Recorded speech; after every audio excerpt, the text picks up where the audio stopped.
Մենք անկախ նրանից ինչ ներբերանգների կանդրադառնանք ընդհանուր առմամբ ուզում ենք հասկանալ, թե ինչ ընթացք պիտի ստանա այս ամենը կամ ինչ ընթացք կարող է ստանալ։ Այսինքն մեզ բոլորիս ամենից շատ հետաքրքրում են հնարավոր տարբերակները եւ մեզ ցանկալի տարբերակը, բայց ունենք նաեւ ընթացիկ հարցեր, որոնց մասին չխոսել չենք կարող։ Ամբողջ մարդկության համար արտառոց է, որ առաջին պահին ահաբեկիչ գնահատված մարդիկ այսպիսի կարող եմ ասել համաժողովրդական աջակցության են արժանանում։ Սա աննախադեպ բան է։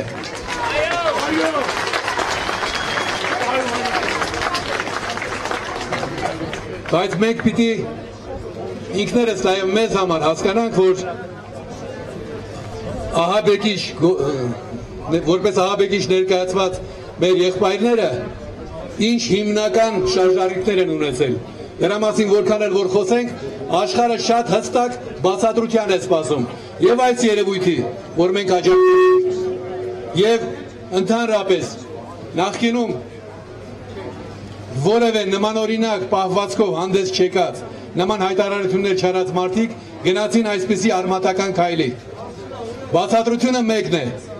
որքան էլ որ դրա մասին խոսել ենք, պիտի խոսենք մինչև վերջ, նույնիսկ հանգուցալուծումից հետո, որովհետև մենք պիտի հասկանանք, չէ՞ որ տրամաբանություն կա այն մոտեցման մեջ, որ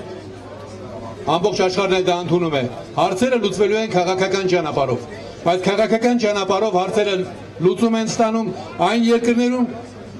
որտեղ կա քաղաքական դաշտ, որտեղ կա գործունեության քաղաքական միջավայր։ Բռնապետություններն ինչ են անում սովորաբար։ Աշխատում են, որ քաղաքական կազմակերպություններ չլինեն։ Հիշում եք սովետական միության ժամանակները։ Կար մեկ կոմունիստական կուսակցություն, որը կուսակցություն չէր, դա համընդհանուր ընդգրկման մաֆիա էր, ուներ նաև իր ոստիկանական, գաղտնի ոստիկանական համակարգը։ Այսօր մենք, իբրև թե դրանից ազատվելով 91 թվականին անկախության հանրաքվեին զուգահեռ քվեարկելով կողմ ենք, որպեսզի Հայաստանը դառնա անկախ ժողովրդավարական պետություն։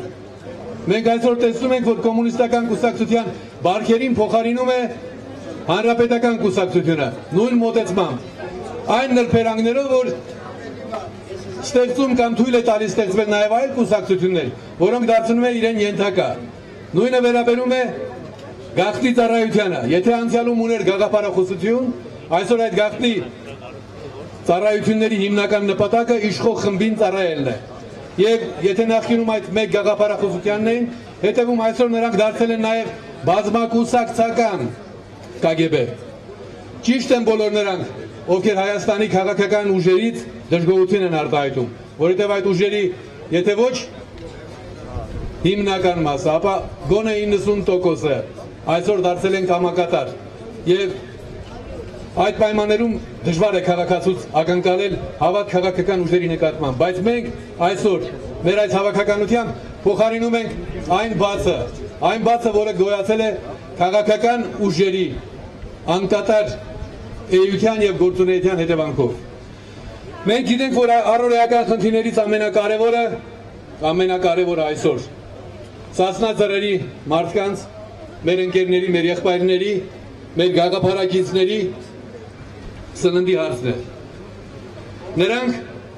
վեր կանգնելով ամեն ինչից որոշեցին իրենց զոհաբերել հանուն նրա, որ մեր աչքերը բացվեն։ Եվ այդ հարցում նրանք հաջողության հասան։ Նրանք այսօր զրկված են սննդից։ Ինչ լուծում կա։ Միջազգային կազմակերպություններն ասում են նման իրավիճակներում մենք գործելու փորձ չունենք։ Հայաստանյան հասարակական կազմակերպություններին, նաև պատգամավորներին արգելում են այդ ուղղությամբ քայլ կատարել։ Մեր հոգևորականները իրենց իրավունք չեն վերապահում կամ չեն կարծում, որ դա իրենց հարցն է, դիմել Հայաստանի իշխանավորներին ասելու, որ լսեք, այսպես չի կարելի։ Մենք մի քանի տարի առաջ նշել ենք մեր աշխարհում առաջին քրիստոնեական պետություն լինելը, մեզ որպես այդպիսին էլ ընկալում են։ Ես ինչ եք անում։ Նրանք էլ չեն գործում։ Այսօր բայց այդ առիթով ես հիշեցի մի միջադեպ։ Երբ 1998-ից 2002 թվականները ես հասարակական կարգով զբաղեցնում էի մարդու իրավունքների պաշտպանի պաշտոնը, այն ժամանակ օմբուդսմենի պաշտոն չկար։ Մի մարդու բանդից ազատելու հարց կար։ Մի մարդ էր, որը ես նրա չէի էլ համակրում, բայց ինքը քաղաքական կանոնավոր էր։ Դիմեցի այն ժամանակ Ռոբերտ Քոչարյանին, որ մեր պետության համար խայտարակություն է այս քաղաքականավոր ունենալը, ինքն ասաց,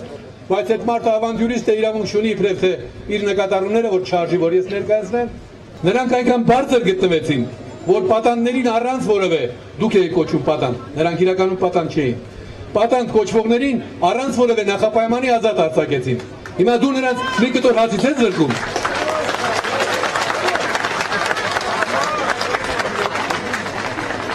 Մեր ներկայիս մարդու իրավունքների պաշտպան ես նրան չեմ ճանաչում, բայց կարծում եմ, որ ինքը իր կոչման համաձայն պիտի գնա ասի, կամ ես հենց հիմա ուտելիք եմ տանում այդ մարդկանց եւ ջուր, կամ ես այլևս այստեղ չեմ աշխատի։ Համաձայն եք։ Այժմ ես ուզում եմ, որ ձեզնից ամեն մեկին ընկալեմ ավելի գիտակից ու խելացի, քան որևէ մեկին այս աշխարհում։ Ուստի ես գիտեմ, որ տարբեր տեղեր մեզ մոտեցող եւ հարցնող ինչ պիտի լինի, հարցի պատասխանն եմ ուզում տալ մի քանի խոսքով։ Մի քանի տարբերակ կա հանգուցալուծման։ Առաջին, որ տարբեր տեսակ անարժան եւ անշնորհք մարդիկ ասում են, իշխանությունները պիտի վճռական քայլի դիմեն, այսինքն փորձեն արյամբ լուծել հարցը։ Ես այդ նրբերանգի մեջ չեմ ուզում խորանալ, որովհետեւ դա ընդհանրապես հանցավոր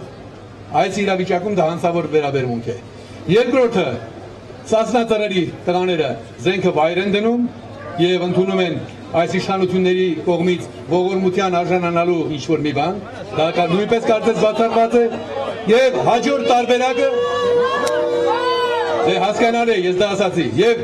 հաջորդ տարբերակը նրանց պահանջների կատարումն է։ Հիմա տեսնեք, որը ինչով է հեղի։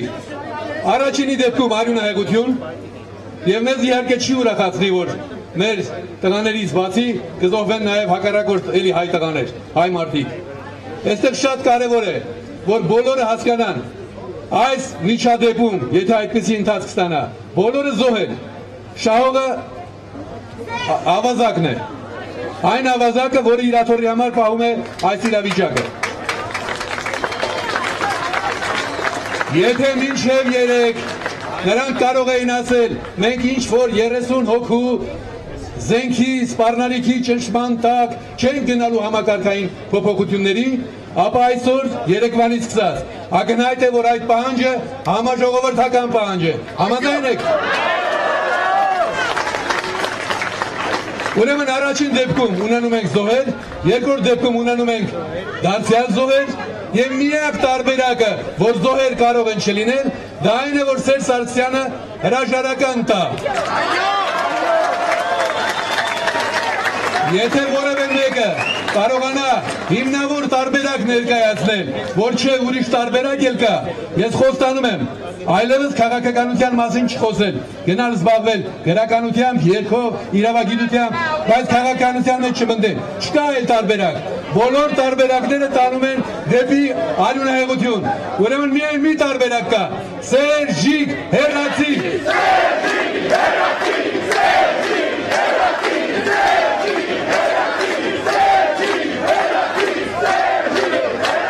Սակայն մենք որպես այս պատասխանատվությունը ընդունած մարդիկ, ես նկատել եմ հակաճգնաժամային նախաձեռնող խորհուրդը, մենք պիտի նաև լուծումը մինչև վերջ պատկերացնենք, ուստի պատկերը հետևյալն է, սա նախնական քննարկման է արժանացել, բայց ես ներկայացնում եմ որպես իմ անհատական գնահատականը, ուրեմն Սերժ Սարգսյանը շատ լավ պիտի հասկանա, որ այստեղ որևէ մեկի քթից անգամ եկող արյունը շատ ավելի թանկ արժի, քան իր իշխանությունը։ Եկեք հիշեք, ինչ որքան է մնացել նրան որպես նախագահ, այսպես կոչված ծառայելու, իշխելու, ընդամենը 1.5 տարի։ Արժի, որ այդ 1.5 տարվա անկատար իշխանության համար ինքը այսօր գնաց հողությունների։ Այսօր մեզ առաջարկում էին, ես սկսեցի այդ ջութը, բայց շարունակեցի մինչև վերջ։ Մենք հստակ պիտի իմանանք, քանի որ Հայաստանում անարդարություն է տիրում, արժանապատի որևէ մեկը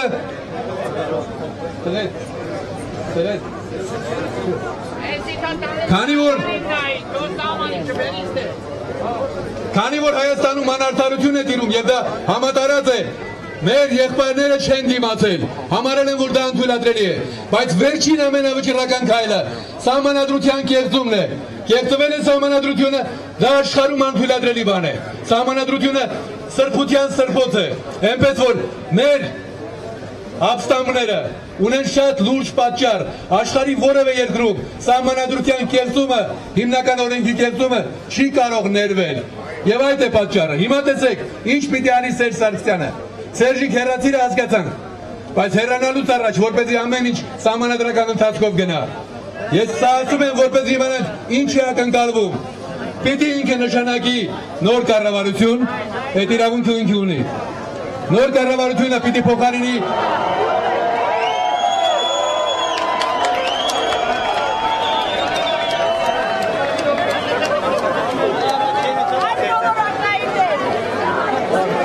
Հարգելի բարեկամներ, ես դες տեղեկացնեմ, որ սա լրագրողներինն է, սա մերն է, սա մամուլի համար է, սա ոչ թուրքական է, ոչ իսրայելական, ոչ էլ ոստիկանական, սա մեր լրագրողների սարքն է, ուրեմն, Սասնա ծրերի քաղաքական պահանջների մեկը կարևորագույն պահանջը անցումային կառավարության ձևավորումն է։ Ուրեմն այդ քայլը, որպեսզի խաղաղ հանգուցալուծում ստանանք, Սերժ Սարգսյանը պիտի իր հրաժարականից առաջ ձևավորի անցումային կառավարություն։ Անցումային կառավարությունը մտնում է պարլամենտ, պարլամենտը չի հաստատում նրա ծրագիրը, Սերժ Սարգսյանը որպես նախագահ կատարում է իր վերջին քայլը, արձակում է պարլամենտը, նշանակում է նոր ընտրություններ եւ դրանից հետո հաստատվում է Հայաստանում կայուն խաղաղ վիճակ։ Ոստիկանները գնում են իրենց տուն, տղաները դուրս են գալիս, առանց որևէ մեկի նկատմամբ խափանման միջոց հաստատելու տեղի է ունենում աշխարհում ընդունված կարգով արդարադատություն, ինչպես Թեհլերյանն էլ գնա, Թեհլերյանը գնաց հանձնվեց, այստեղ դրա մասին չի խոսքը։ Ժամանակավոր կառավարության եւ Սերժ Սարգսյանի հեռացումից հետո նա իրավիճակը փոխվում է արմատապես։ Այսինքն կա հստակ ճանապարհ, ինչպես ասում են, ճանապարհային քարտեզ։ Եվ եթե իսկապես Սերժ Սարգսյանը եւ նրա ղեկավարները ուզում են, որ հարցը խաղաղ հանգուցալուծվի, սա է ճանապարհը։ Բայց մենք երբեք չպետք է մոռանանք, ճիշտ է ասողն արվեստագետ է, բայց եւ Սերժ Սարգսյանը եւ բոլոր նրանք, ովքեր գույք պարտքի դիմաց կամ ռուսական բազայի դիմաց Հայաստանում իբրև թե մեր շահերից ելնելով ինչ որ կապիկություններ արեցին, ոչ քաղաքական որոշումներ, դրանք բոլորը հայ ժողովրդի թշնամիների սպասավորներն են, տվյալ դեպքում ռուսական իմպերիալիզմի։ Մեզ ամուր կամք եւ միշտ հիշենք, ով է լինի իշխանության, մեր երկիրը տեր ունի եւ այդ տերը Հայաստանը տեր ունի եւ այդ տերը